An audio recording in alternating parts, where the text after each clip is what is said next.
बेटा आके बैठो, बहुत दिनों बाद आए हो। ऐसे हो? मैं बहजाद को बता दी। नहीं वो मैं आपसे मिलने के लिए आया हूँ और बहजाद को शायद फेस ना कर सकूं। बैठो बैठो बेटा, क्या हुआ है? खैरियत? परेशान लग रहे हो, क्या हुआ मुझे बताओ, क्या हुआ? खैरियत तो है? मेरा दिल घबरा रहा, बताओ मुझे क्या हुआ है। वो तानिया ने मुझे कहीं मुंह दिखाने के लायक नहीं छोड़ा है। हुआ क्या है, पता तो चले। दानिया आसिम से तलाक ले चुकी है अरे क्या कह रहे हो? और ये बात उसने हमसे छुपाई। इद्दत पूरी होते ही वो पाकिस्तान चली आई। अच्छा, इसीलिए वो आसिम से इस कदर बदतमीजी से बात कर रही थी। कब? आज ही देखा था मैंने उसे। बेटा तुम परेशान मत हो, जो होना था सो हो गया, लेकिन सच कहो तो बहुत बुरा हुआ। वो ये वही दानिया है जो बहजाद के लिए भी नहीं समझी थी। मानी की भी परवाह नहीं थी उसे। लोग जिंदगी में ठोकर खाते हैं, बदल जाते हैं, सीखते हैं, लेकिन दानिया एक और गलती कर बैठी, आसिम से तलाक ले ली और ये बात हमसे छुपाई। ले लो बेटा ले। बस इतने सालों बाद उसे ये फैसला नहीं करना चाहिए था। 15 साल आसिम के साथ रही है। मैं जानता हूं हर इंसान में खामियां होती है, लेकिन यकीन से कह सकता हूं कि आसिम ने हमेशा दानिया का ख्याल रखा है और अब कहती है कि वो अय्याश है, इसीलिए उसके साथ नहीं रह सकते। हाँ, हमने तो यही देखा कि उसने बहुत ख्याल रखा था उसका, कॉम्प्रोमाइज कर लेती। मैं तो आपके पास सिर्फ इसलिए आया पप्पू कि कल को आपको ये बात पता चले और आप मुझसे नाराज होंगी, सोचा मैं खुद ही बता दूं आपको अभी। बस बेटा, उन्हीं को कौन टाल सकता है, लेकिन अब दानिया करेगी क्या तलाक के बाद?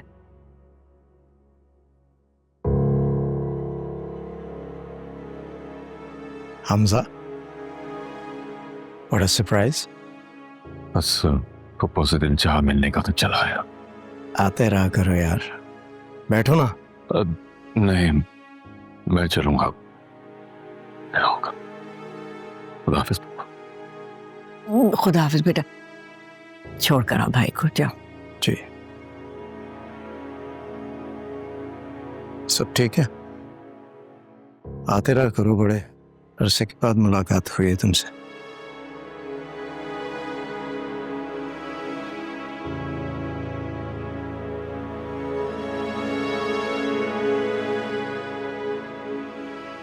क्या बात है अम्मी, ये हमजा इतना परेशान क्यों था? बेटा मैं तो समझती थी कि तुम्हारी आजमाइश खत्म नहीं हुई, बात दानिया की आजमाइश भी अभी तक चल रही है। उसने आसिम से तलाक ले ली है।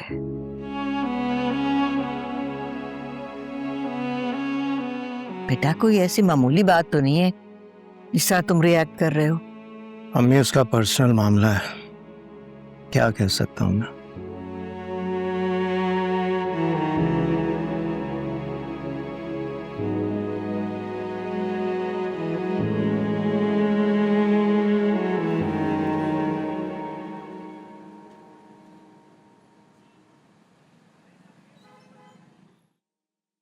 फूफो, आपने बहुत अच्छा किया जो आप मुझसे मिलने आ गई। मेरा दुख, मेरा दर्द सबसे ज्यादा बस आप ही समझ सकती हैं।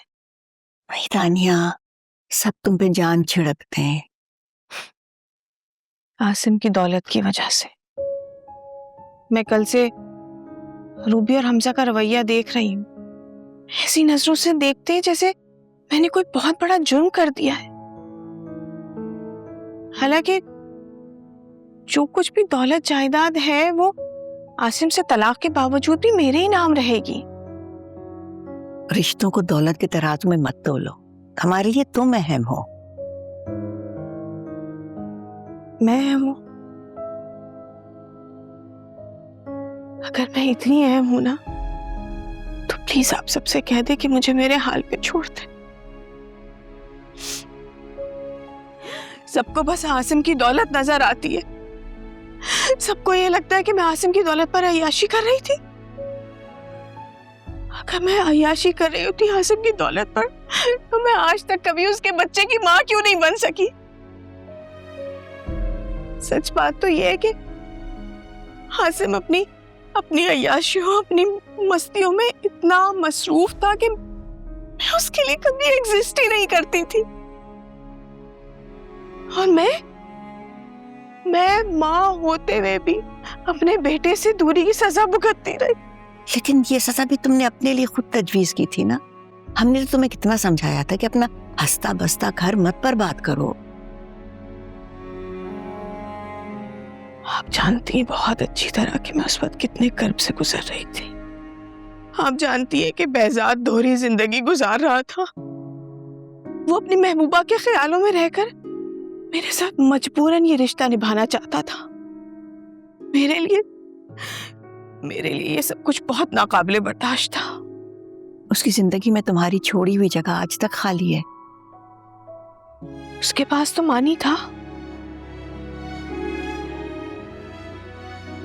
फूफो, आप मानी से कहें कि मुझे माफ कर दे। मैंने जो गलतियां नहीं भी की है ना, मैं उनके लिए भी इससे माफी मांगने को तैयार हूँ। बस वो एक बार मुझे बस दिल से अपनी माँ कबूल कर ले। वो मासूम तो उस वक्त भी तुम दोनों को साथ देखना चाहता था, और इस वक्त भी इसीलिए कुड़ रहा है कि तुम दोनों अलग क्यों हुए। फूफो, वो मानी जो कहेगा मैं उसकी बात मान लूंगी। मैं दोबारा बेहजाद की जिंदगी में भी आ जाऊंगी। इसके लिए सब कुछ कर लूंगी। बस मुझे अपनी गलतियों का अजाला करने दें प्लीज। बहुत देर कर दी तुमने नानिया, बहुत देर कर दी बेटा।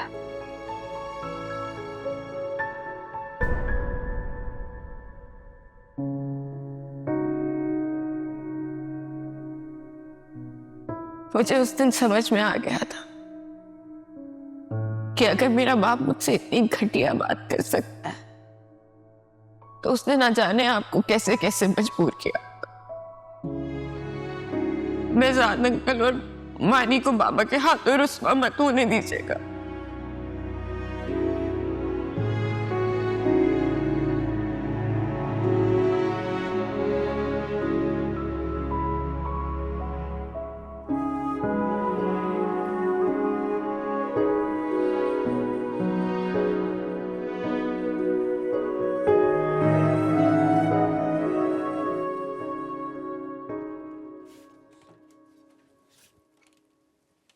मम्मी,